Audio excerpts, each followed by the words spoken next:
अस्सलामुअलैकुम स्टूडेंट्स हमने स्टार्ट किया था लास्ट लेक्चर में programming techniques computer 10th class का चैप्टर नंबर 1। तो उसमें हमने डिस्कस किया था कि अगर आपके पास कोई भी प्रॉब्लम है तो उसको कैसे सॉल्व करना है, उसके क्या डिफरेंट नंबर ऑफ स्टेप्स थे। तो प्रोग्रामिंग टेक्निक्स में हमारे पास एक टर्म यूज़ होती है एल्गोरिदम, जो किसी भी प्रॉब्लम को सॉल्व करने से पहले उसके डिफरेंट नंबर ऑफ स्टेप्स में डिवाइड किया जाता है उस प्रॉब्लम को, देन उन्हीं स्टेप्स को वन बाय वन आगे कोड करके सॉल्व किया जाता है। तो एल्गोरिदम क्या होता है? एल्गोरिदम बेसिकली हमारे पास क्या है कि एल्गोरिदम मीन मेथड, टेक्निक और प्लान। यानी कि आपके पास एक मेथड होता है, एक प्लान है, एक प्रोसीजर है, एक टेक्निक है, जिसके ज़रिए हम किसी भी पर्टिकुलर प्रॉब्लम को सॉल्व करते हैं। अब इसमें क्या किया जाता है कि हम जितनी भी प्रॉब्लम है उनको स्टेप बाय स्टेप सारों को डिवाइड कर देते हैं और फिर इसी स्टेप बाय स्टेप, पहले स्टेप लिया उसको कोड किया, सेकंड स्टेप इसको कोड किया। इसका बड़ा इंपॉर्टेंट रोल होता है प्रॉब्लम सॉल्विंग के अंदर। यानी कि अब जितना बड़े से बड़ा प्रॉब्लम है जिसको हम एक ही टाइम पे कोड करना पॉसिबल नहीं होता, उसको हम क्या करते हैं, एल्गोरिथम में डिफरेंट नंबर ऑफ स्टेप्स में डिवाइड कर देते हैं। फिर जब स्टार्ट शुरू किया, स्टेप नंबर 1 लिया, उसको कोड किया, सोल्यूशन। उसके बाद स्टेप नंबर 2, स्टेप नंबर 3, जितने स्टेप्स में डिवाइड होते हैं उन्हीं स्टेप्स को फॉलो करके वन बाय वन जो है वो हम सॉल्व कर लेते हैं, सोल्यूशन उसका फाइंड कर लेते हैं। तो इसमें एल्गोरिथम का प्रॉब्लम सॉल्विंग टेक्निक्स में बहुत इंपॉर्टेंट रोल होता है किसी भी पर्टिकुलर प्रॉब्लम को सॉल्व करवाने में। तो इसमें एक तो सबसे पहले आपने इसकी डेफिनेशन करनी है।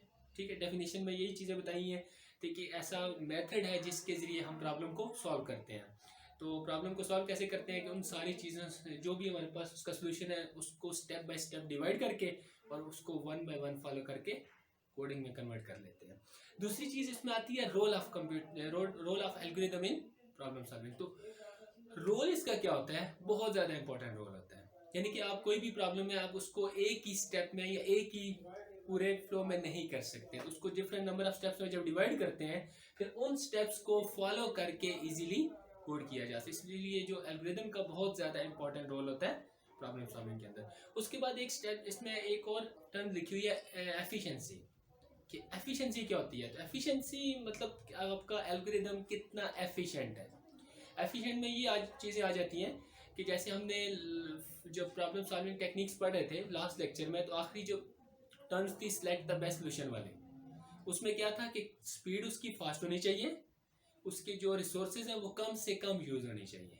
तो इन ऐसे एल्गोरिथम जिनकी एग्जीक्यूशन की स्पीड जो है वो ज़्यादा होती है और जो रिसोर्सेज हैं वो कम से कम यूज़ कर रहे होते हैं, तो जितना रिसोर्सेज कम यूज़ होंगे, और रिसोर्सेज मीन मेमोरी या स्टोरेज, ये दोनों उसमें आ जाते हैं रिसोर्सेज में, और स्पीड जो है वो जितनी फास्ट होगी इतना आपका जो एफिशिएंसी जो होगी वो एल्गोरिथम की ज़्यादा होती है। ठीक है, तो इन दो तीन चीज़ों के ऊपर, स्पीड, मेमोरी एंड स्टोरेज, इन तीनों चीज़ों के ऊपर हम एल्गोरिथम की एफिशिएंसी फाइंड करते हैं कि आपका एल्गोरिथम कितना एफिशिएंट है। यानी कि टोटल आपका प्रॉब्लम कितने नंबर ऑफ स्टेप्स में, कितनी स्पीड में और कितनी मेमोरी यूज़ करके सॉल्व कर रहे हैं। ठीक है, तो उसके बाद हमारे जो है वो प्रॉब्लम स्टार्ट हो जाते हैं।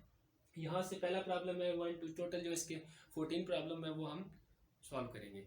तो पहला प्रॉब्लम देखना है कि find the sum, product and average of 5 given number. ठीक है, अब जो फर्स्ट लेक्चर में हमने वो टेक्निक्स पढ़ी थी ना, उनको हमने इन सारी प्रॉब्लम में अप्लाई करना है। जैसे कि हमने सबसे पहले क्या था, डिफाइनिंग क्या होता है कि हमने इसको गौर से पढ़ा, find the sum, product and average of 5 given number.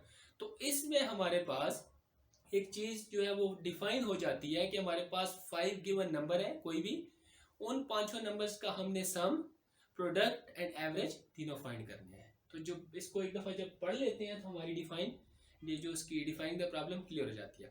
अब इनमें से हमने इन्वेस्टिगेशन करनी होती है, बेसिकली इनमें क्या क्या चीज़ें हैं। तो उसमें हमने क्या एनालिसिस में क्या करना होता था, नंबर ऑफ इनपुट्स और आउटपुट्स फाइंड करने होते थे।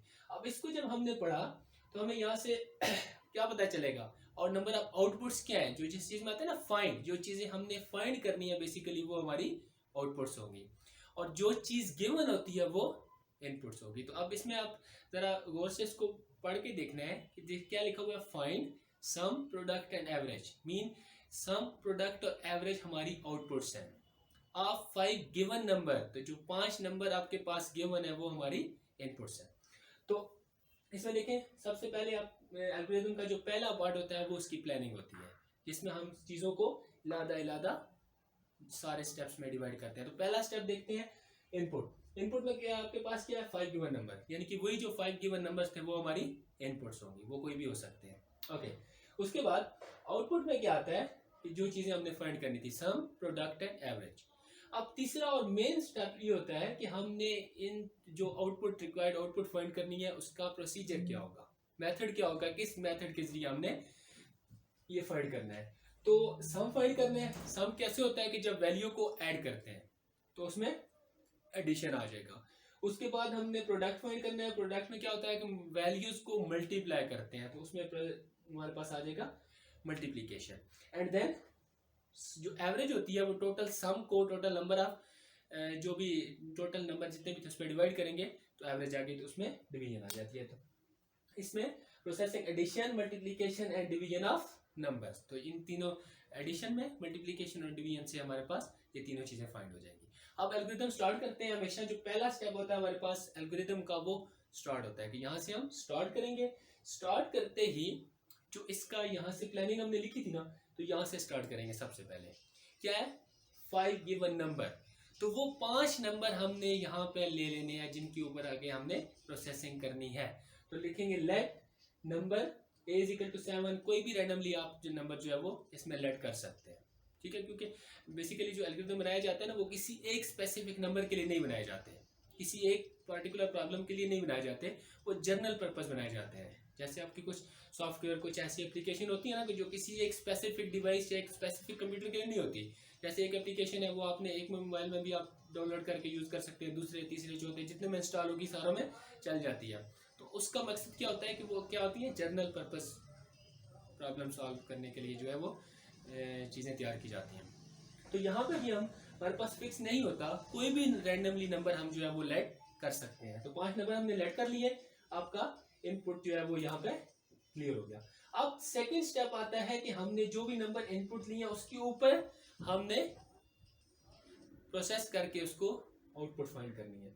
तो सबसे पहला काम था हमारे पास एडिशन का। तो एडिशन कैसे होती है, जब हम वैल्यू को ऐड करेंगे। तो सबसे पहला जो इसमें फाइंड हमने करना था सम, तो लिखेंगे फाइंड सम। जब सम हमने फाइंड करना है तो सम में वैल्यू को ऐड किया जाता है। तो जितने भी, अच्छा एक चीज और याद रखनी है कि प्रोग्रामिंग में हमने यहाँ पे देखिए लिखा हुआ a इज इक्वल टू 7, कभी भी कांस्टेंट एक नंबर हम नहीं ले सकते, उसमें हम हमेशा वेरिएबल डिक्लेयर किए जाते हैं और ये वैल्यू उस वेरिएबल को असाइन की जाती है।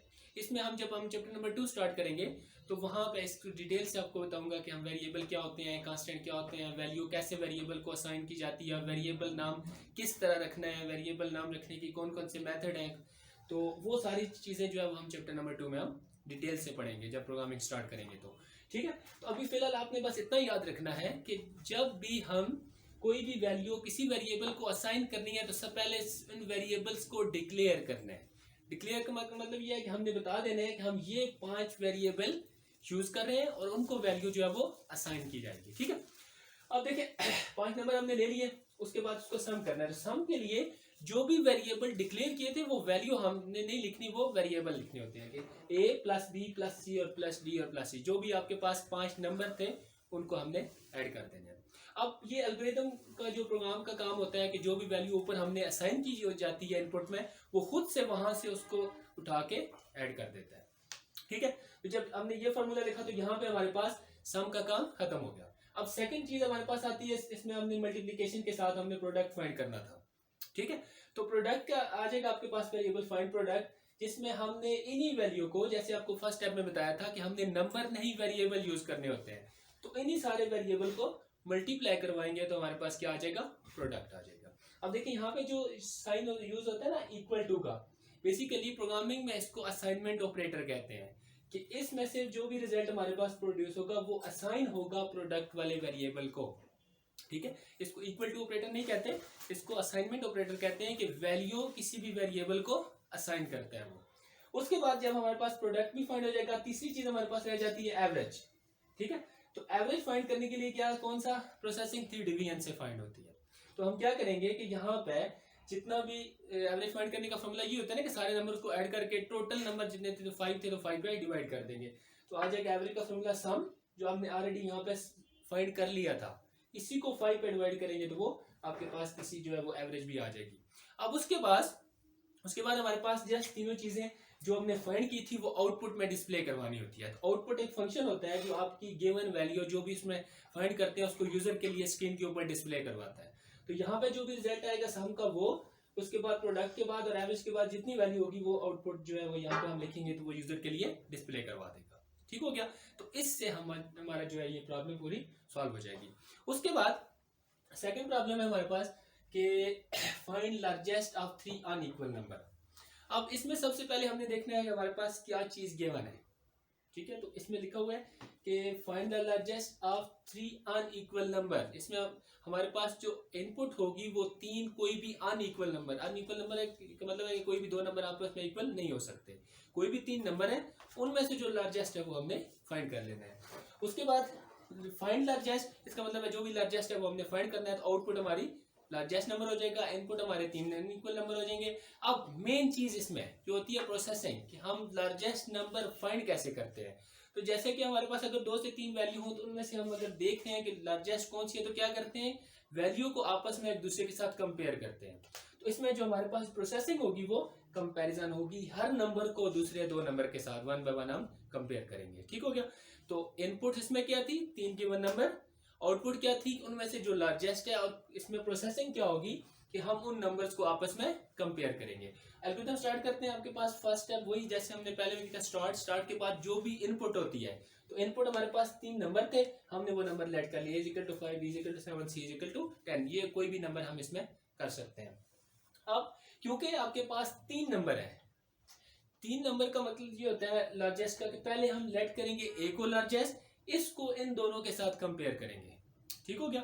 तो जब हम इस A को इन दोनों के साथ कंपेयर करेंगे, अगर तो A इन दोनों से ग्रेटर हुआ तो लार्जेस्ट A आ जाएगा, अगर किसी एक से भी कम हुआ तो लार्जेस्ट A नहीं आएगा। फिर हम B को चेक करेंगे एंड देन C को 1 बाय 1 तीनों को कंपेयर करेंगे। तो फर्स्ट स्टेप में चेक करते हैं इफ A इज लार्जेस्ट, कि अगर आपका जो लार्जेस्ट वैल्यू है वो है, तो कब A लार्जेस्ट होगा, जब if A is greater than B and A is greater than C, यानी कि आपके पास जहां पे A और जो है वो B और C दोनों से ग्रेटर होगी। ये एंड ऑपरेटर का मतलब ये होता है कि दोनों कंडीशन ट्रू होना मस्ट होती हैं। अगर दोनों में से एक भी फॉल्स होगी तो आपका नंबर लार्जेस्ट नहीं होगा। लेट्स सपोज A B से तो बड़ा था लेकिन C से छोटा था, तो इसका मतलब है आपका A लार्जेस्ट नंबर नहीं है। दूसरे में चले जाएगा, अगर जब चेक करेगा कि B इज लार्जेस्ट, अब जब यहां से चेक करेंगे तो B में भी यही कंडीशन होगी कि अगर B A से भी ग्रेटर है एंड B C से भी ग्रेटर है, इसमें भी एंड यूज हुआ है। एंड का मतलब आपकी दोनों कंडीशन ट्रू होना मस्ट है। तो अगर B दोनों से ग्रेटर है तो B इज लार्जेस्ट, अदरवाइज अब तीसरी कंडीशन सिर्फ C रह जाता है। अगर A भी ग्रेटर नहीं है, B भी नहीं है, तो इसका मतलब है ऑटोमेटिकली C लार्जेस्ट होगा, और उसमें लार्जेस्ट जो है वो आपके पास C आ जाएगा। उसके बाद आउटपुट में जो भी लार्जेस्ट नंबर है उसको लेके हम स्टॉप कर देंगे। ठीक है, तो इसमें आपके पास दोबारा से रिवाइज करवा देता हूँ। 3 नंबर थे, उन तीनों नंबर में से हमने जो लार्जेस्ट था वो फाइंड करना था। तो उसमें जो नंबर लार्जेस्ट फाइंड करने के लिए क्या किया, वैल्यू को कंपेयर किया, पहले A को दोनों के साथ, फिर B को, और एंड पे आ गया अगर दोनों A और B लार्जेस्ट नहीं होंगे तो ऑटोमेटिकली C जो है वो लार्जेस्ट होगा। ठीक है, तो ये थे हमारे पास इसके फर्स्ट 2 प्रॉब्लम एल्गोरिथम की।